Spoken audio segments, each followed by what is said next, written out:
En transmisión, Falconía.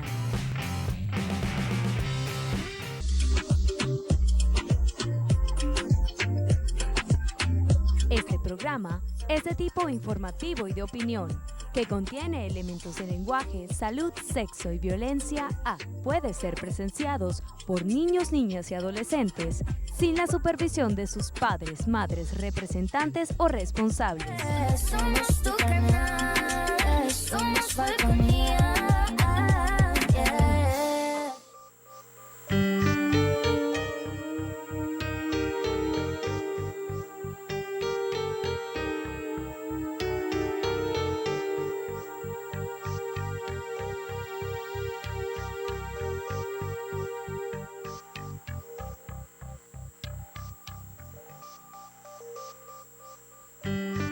¿Qué tal amigos, amigas? Una vez más con ustedes, allí entrando a sus hogares para que conversemos de salud, prevención en salud, atención primaria. Si usted se cuida y no se enferma y se previene la enfermedad, le va a salir más económico que si se enferma y tiene que ir a hospitalizarse, más lo que significa el lucro cesante, los gastos para la familia. Entonces nuestra función aquí es llevar información que desmonte a la medicina de mitos, de leyendas, en donde hay medias verdades, y vamos a hablar de las realidades. Como ya ustedes saben también, un programa nuestro invita a un experto sobre algo que sea de actualidad, cosas que también han cambiado. Hay criterios en la medicina que han cambiado rotundamente y todavía algunos permanecen como allá en esa otra época, y hay conceptos modernos que se están discutiendo en Congreso. Por esa razón, hoy tenemos al doctor Ramón Colina, reconocido pediatra que ejerce aquí en el estado Falcón, en la ciudad de Punto Fijo, para quienes nos estén viendo este programa en cualquier parte del planeta, pues se ve en YouTube, se ve por Instagram. Y el doctor Ramón Colina es médico graduado en la Universidad Experimental Francisco de Miranda y luego hace su posgrado también a través de la Universidad Francisco de Miranda. Trabaja en la Clínica La Familia, que es una empresa privada, y en el Hospital Naval, y hace su ejercicio. Y nos propusimos hablar de asma, porque asma parece un clásico, parece que todo fuera muy simple. Sí, todo el mundo, ese niñito está tosiendo, no respire porque tiene asma. Y entonces vamos a aclarar eso, si es verdad que todos los niños de cualquier edad, cuando tienen dificultad respiratoria, es asma. Y si no es neumonía, que es lo más doloroso. Bienvenido, doctor Colina, a nuestro programa. Gracias, Nelson. Bueno, mira, como ya vimos, sobre todo el manejo en los niños, él es pediatra, vamos a empezar por qué es asma, qué significa hablar de asma. Sí, vamos, yo quise tocar ese tema porque es importante. El asma es una enfermedad broncoconstructiva crónica, reversible. La palabra reversible siempre que tiene que estar metida acá. Una inflamación que está caracterizada por broncoconstricción, hipersecreción y edema peribronquial. Vamos a ubicarnos a la gente que hay gente que no si sabe tienes ni siquiera alguna imagen que nos están ayuda. Sí, ya va a haber por ahí imágenes, pero fíjese, mi amigo, vamos a hablar de asma, y cuando hablamos de asma hablamos de pulmones y hablamos de las vías que se llaman bronquios, y bueno, y todo el resto secundario que se deriva de allí. Entonces allí hay una imagen que está mostrando, doctor, los pulmones, y está mostrando los bronquios, los tubos que llevan el aire, y hay uno que está tapado, que parece un calamar, no sé, un animal. Ese es correcto. El asma, como dijimos anteriormente, es una enfermedad crónica, inflamatoria, que se caracteriza por una broncoconstricción. Tú ves la luz del bronquio, la parte inferior, de verdad, que está al lado del pulmón izquierdo, ¿verdad? Está bastante limitada esa luz. Eso es la broncoconstricción. Y alrededor de ella, pues, está el edema y la hipersecreción. Entonces, vamos a empezar, porque si hay hipersecreción debe tener tos, si está obstruido por la inflamación debe tener dificultad para respirar. Y allí donde viene la clínica del asma, que es disnea, que es dificultad para respirar, tos, sibilancia o dolor o presión. ¿Qué sería sibilancia, doctor?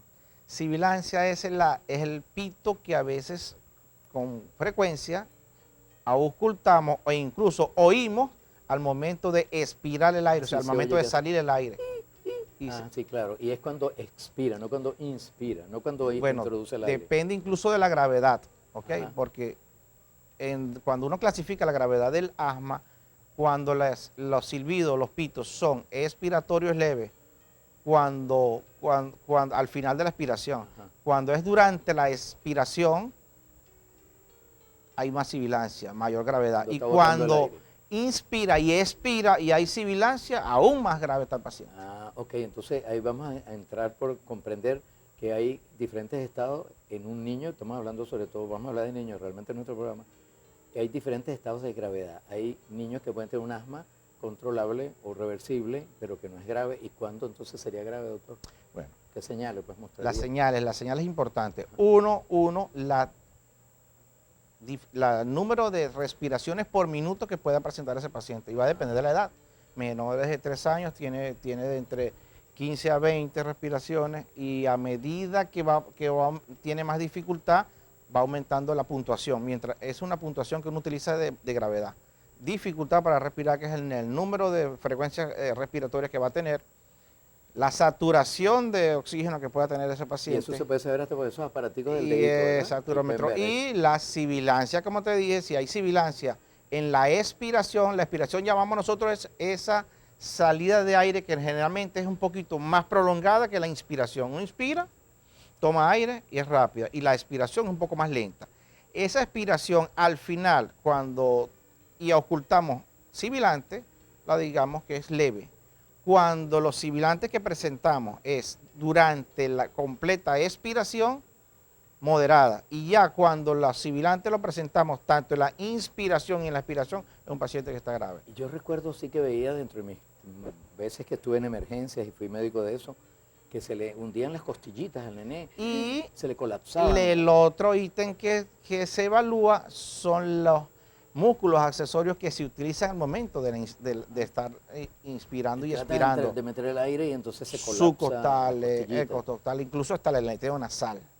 Ajá. Y hay un episodio que aún incluso lo denominamos aún más frecuente, es cuando no solamente que ocultamos las sibilancias, sino que a veces cuando no ocultamos nada, ese paciente quizás que aún está más grave, cuando dicen el tórax silente, Y aún está- más grave. Y tiene una dificultad respiratoria. Y el está paciente los nerviositos evidentemente morados. está amoratado. Eso le dicen Cianosis, que digamos Doctor, nosotros. Vamos a una pausa, a un corte. Y ahorita yo recuerdo que manejaba mucho la palabra bronquiolitis. Ese nené tiene una bronquiolitis, era propia además de los niñitos pequeños. Entonces, claro, yo soy oftalmólogo, pasaron todos los años. Vamos a ver qué hay de cambio en eso, que se ha actualizado. Amigo, esto está bien interesante y sobre todo porque estamos hablando de que ese nené suyo, que lo tiene en la casa y que usted sabe que sufre de asma, o así se lo dijeron, va a tener expresiones bastante importantes que cuando pasa a ser grave usted tiene que trasladar a ese niño a un servicio de emergencia o buscar un pediatra experto que lo trate. Ya regresamos.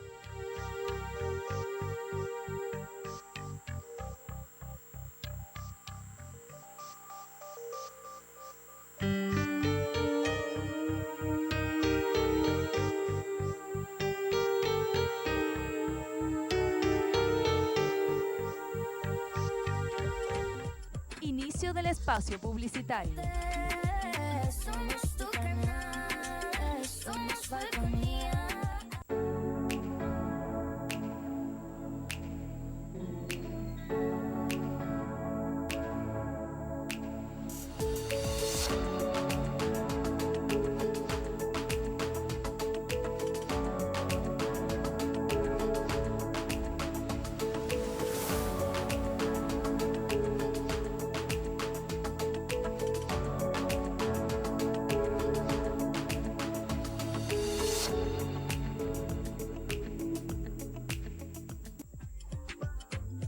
Fin del espacio publicitario. Somos tu canal, somos Falconía.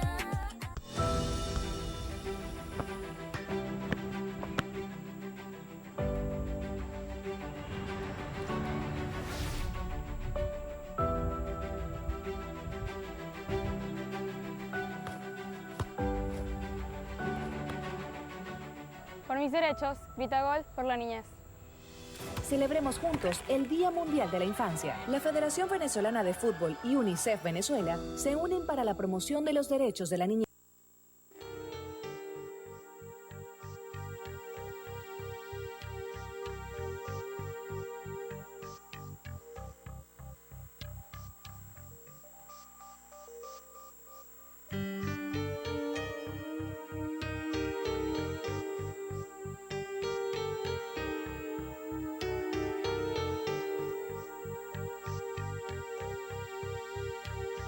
Continuamos conversando con el doctor, el médico pediatra Ramón Colina.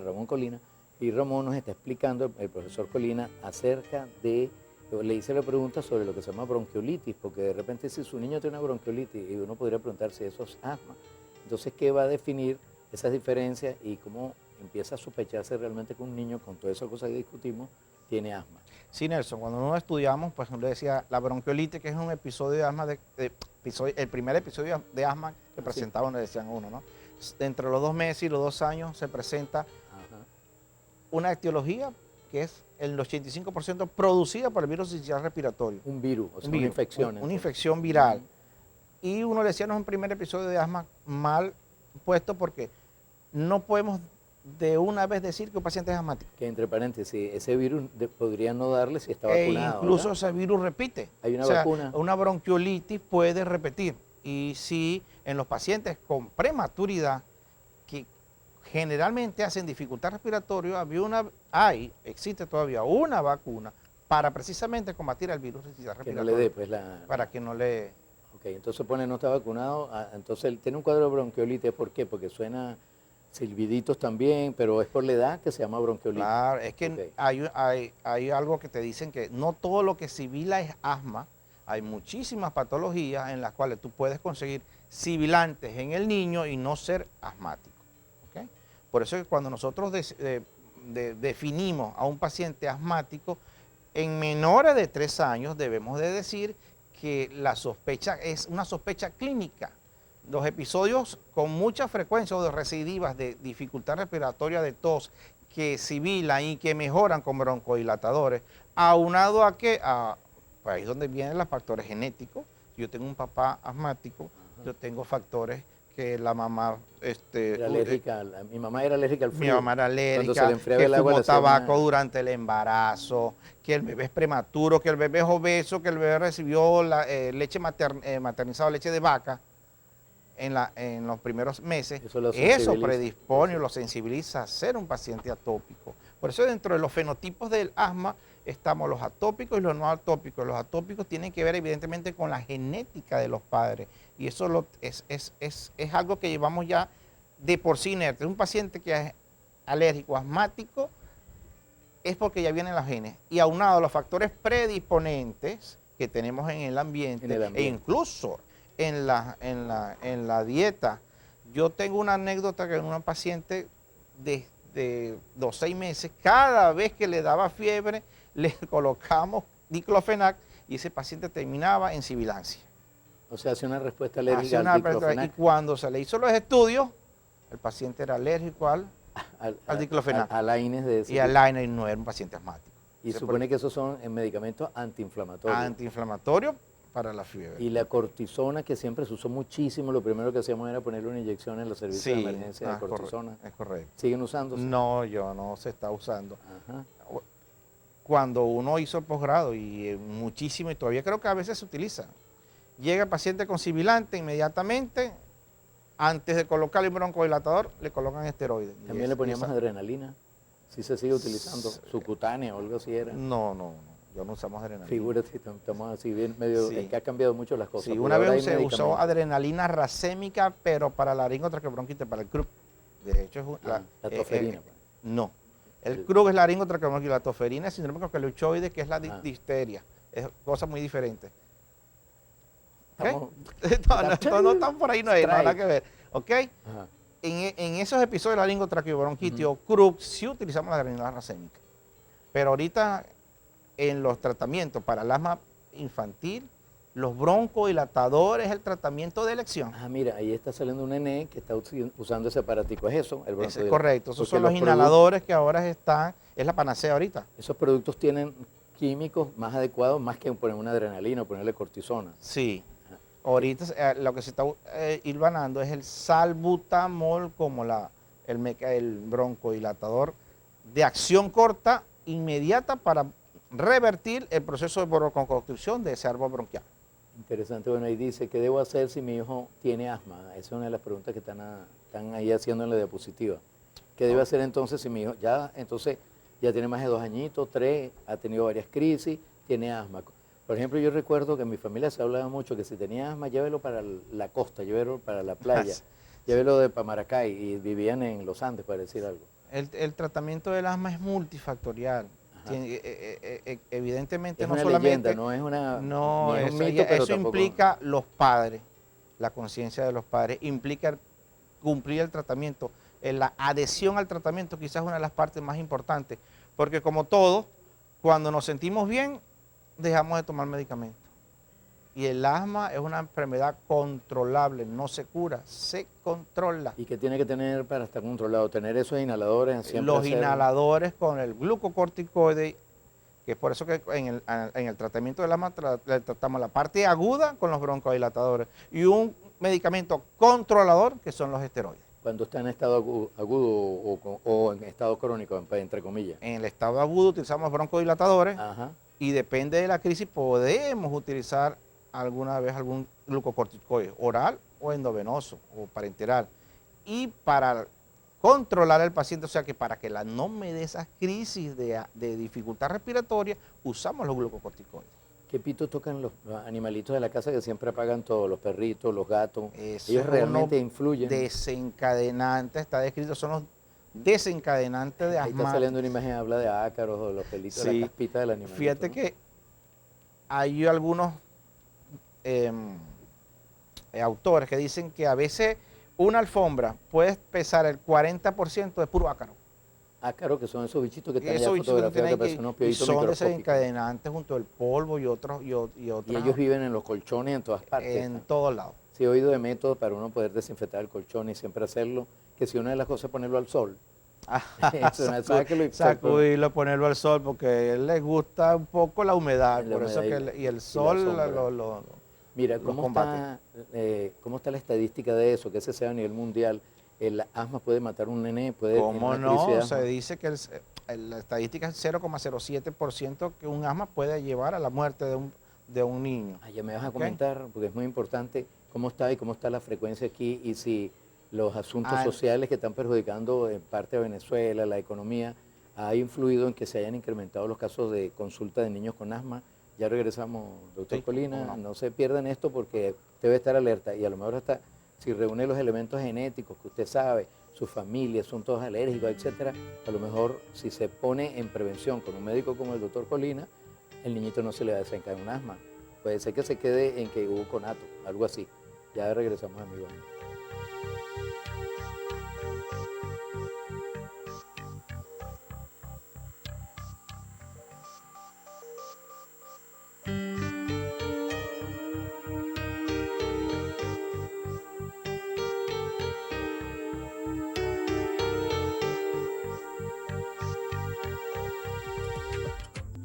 Inicio del espacio publicitario.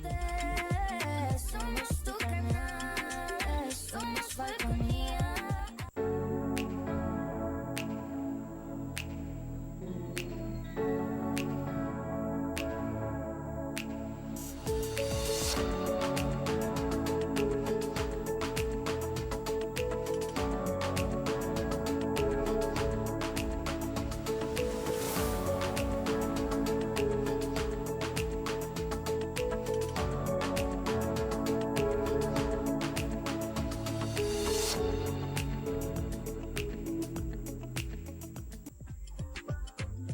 Fin del espacio publicitario. Somos tu canal, somos Falconía.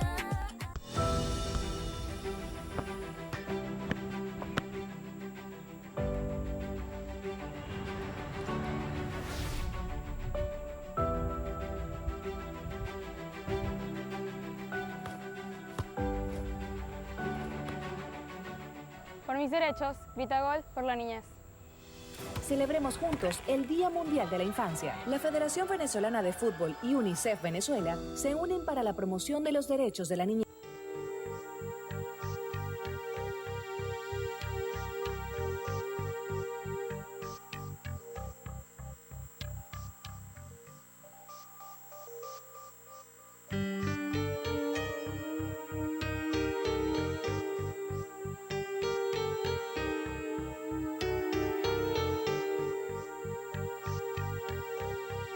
quebrada del Guaraná, pues, detrás de la casa. Bueno, continuamos amigos conversando con el doctor Ramón Colina. Aquí como nos emocionamos hablando previo a este corte, nos agarran así de prevenido. Pero bueno, que esto es lo interesante, conversar. Y le estamos preguntando al doctor cómo estaba eso, por lo menos aquí en nuestra ciudad. Nosotros estamos en Punto Fijo, península de Paraguaná, que está al norte de Venezuela, frente al Mar Caribe, y es una zona xerófita, es muy seca. Y es raro que hayan incendios, entre comillas, como ocurren por ejemplo en el Ávila o en esos sitios, pero hay incendios. Estamos cerca de las refinerías donde está estudiado que hay una contaminación de metales pesados de alguna forma, de azufre, todo eso. ¿Eso juega algún tipo de papel, doctor? ¿Qué de verdad hay Sí, en eso? dentro del asma, acuérdate que tenemos no solamente la parte genética, ¿verdad? Atópica, sino la parte que hay desencadenante de asma. Ácaro, el virus, dolores fuertes, Las cucarachas de que se mueren parrilla, y se empiezan a pulverizar solas, ¿verdad? cucaracha, olor de parrilla, el Así incienso, el carbón quemando. carbón quemándose. Yo tuve una vez un paciente que le pusieron un macuto con alcanfor a un paciente asmático, ese muchacho terminó en terapia intensiva. Un macuto es como un prendedor. Un prendedor que un lo medallón. colocaban aquí y estaba con mentol y alcanfor. Y eso agravó al niño y lo Mentol y terminó. alcanfor. Si se terminó un acostumbraba, paciente. a mí me ponían, no sé si era que tenía algún conato de algo, uno que le decíamos parches de antiflogistine, Ajá. que olía sabroso y hasta me los comíamos, cuando se secaban nos los comíamos. Sí. Entonces, Y eso puede, el olor fuerte le va probablemente a desencadenar. Mire, doctor, pero le preguntaba sobre la estadística, ¿cómo está eso? Los pacientes, están llegando muchos pacientes. fíjate que en la prevalencia del asma se dice que en menores, entre los menores de 15 años, alguna vez en su vida tuvieron un episodio de dificultad respiratoria sibilante, representan el 10%. Quizás es la patología más frecuente que lleva a la hospitalización a un niño, la crisis asmática, y de ausentismo escolar y ausentismo en el trabajo de sus papás que van a acompañar a ese niño asmático. ¿Hay alguna manera de, bueno, ya se sabe, tiene los antecedentes familiares, el niño ya tuvo unas crisis sospechosas, le dio bronquiolitis cuando estaba niñito, que dijeron que era bronquiolitis, pero a lo mejor era eso, ¿no? Un primer aborde de asma. ¿Hay algo para hacerle, para prevenirlo, o hay que decirle múdese porque probablemente le está haciendo daño este ambiente? No, precisamente cuando ya tú estás encima de un diagnóstico de un paciente, ya sea de menor de 3 años o mayor de 5 años, después que le hiciste las pruebas de espirometría y decidiste que es un paciente asmático, Espirometría, ¿qué es eso, doctor? Una las espirometría. pruebas de funcionalismo pulmonar, ¿qué significa? Donde vemos la funcionalidad del pulmón ante un broncodilatador. ¿Cuándo es positiva? Cuando aumenta un 10-15% de mi efectividad y me indica que si el pulmón tiene restringido y que responde al broncodilatador. Ese es un paciente asmático. ¿Y eso lo hacen esa- estando no enfermo o cuando está enfermo? No cuando está sanito. Cuando está sano. Porque Fíjese, cuando está enfermo aún tiene más broncoconstricción. estamos hablando de la prevención. Entonces acudir al pediatra y decir, mire, yo tengo la sospecha, mi niño a lo mejor cuando le da gripe se pone como mal, no respira bien. Yo quisiera saber si él potencialmente puede ser asmático y uno de los estudios que harían sería eso, una Sí, espirometría. en los menores de 3 años es netamente clínico. Pero los episodios a frecuencia o recidivos a frecuencia de sibilantes con dificultad respiratoria, teniendo un padre asmático, teniendo esa genética allí, teniendo los desencadenantes. ¿Ok? Y es evidente en un paciente mayor de 5 años donde sí se pueden hacer las pruebas de espirometría, donde me hacen el diagnóstico definitivo del paciente asmático. Entonces ahí sí vamos a controlar, Nelson, Ajá. porque una cosa es el componente agudo, o sea, cuando broncodilatadores, pero el componente regulador o controlador del asma son los glucocorticoides inhalados en casa. Ajá, excelente, que eso es lo que va precisamente a prevenir. No todos los pediatras tienen un espirómetro. Eso No. es de pediatras Ese especializados. ya es especializado, Neumonólogo. neumonólogo. Entonces, claro, y el pediatra general, pues sí debe tener orientar al paciente adecuadamente de acuerdo a todos estos datos que estás dando. Doctor, ¿dónde le pueden ubicar? Ya estamos terminando el programa, sus redes, a dónde trabaja bien, sus teléfonos. Sí, me pueden ubicar en Clínica La Familia todos los días en la mañana, de 7 a 10, de 11 de Estamos la hablando mañana. aquí en Venezuela. Aquí en Venezuela, en Punto Fijo, Estado Falcón. Ajá. En la base naval, los que puedan, no puedan optar por una privada. En mis redes sociales, pues tengo Instagram y en ¿Y cuál es tu Facebook Instagram? y YouTube. ¿Lo también. tienes en el Instagram? ¿Lo recuerdas? Sí, doctor Ramón Colina C. Se pone arroba, ¿no? Arroba. Arroba doctor Ramón Colina C. Ramón Colina C. Sí. Punto. Ajá, entonces eso por allí, bueno, esperamos que hayamos, vamos a decir, comprendido que esto es un problema serio y que se puede de alguna manera aliviar con conductas que los pediatras pueden perfectamente aplicar y no esperar que el niño se vaya agravando, se vaya sensibilizando cada vez más y termine, como él describía, como una dificultad respiratoria y hasta hasta se pueda morir. O sea, qué cosa tan Tenemos que grave. involucrar, Nelson, a la familia, porque no solamente es importante el medicamento, sino que cumplan el tratamiento y que ese padre puedan no llevar a desencadenar un asma a un paciente cuando Los es costos, potencialmente. sí lo pueden, es muy costoso comprar Sí, esos nebulizadores. y a veces es difícil conseguir una budesonida para un bebé. Imagínate, ese es el otro aspecto que hay que ver, ¿no? Bueno, amigos, entonces, cualquier comentario que quieran hacer sobre este programa o comunicarse con el doctor, que escucharon sus redes y su teléfono, lo pueden hacer a través de aquí de Falconía Televisión, a través de mi WhatsApp 0414 333 0642. Desmontamos mitos, conocimos verdades. Muchas gracias, doctor, por su presencia, Vamos a la muy orden. amable. Esperamos repetirlo nuevamente. Hay muchísimas patologías para hablar de niños, Claro. vacunas que ni se diga, el doctor es experto en ese tipo de cosas de vacunas. Un día lo vamos a traer. Nos sintonizamos la próxima semana. Hasta luego.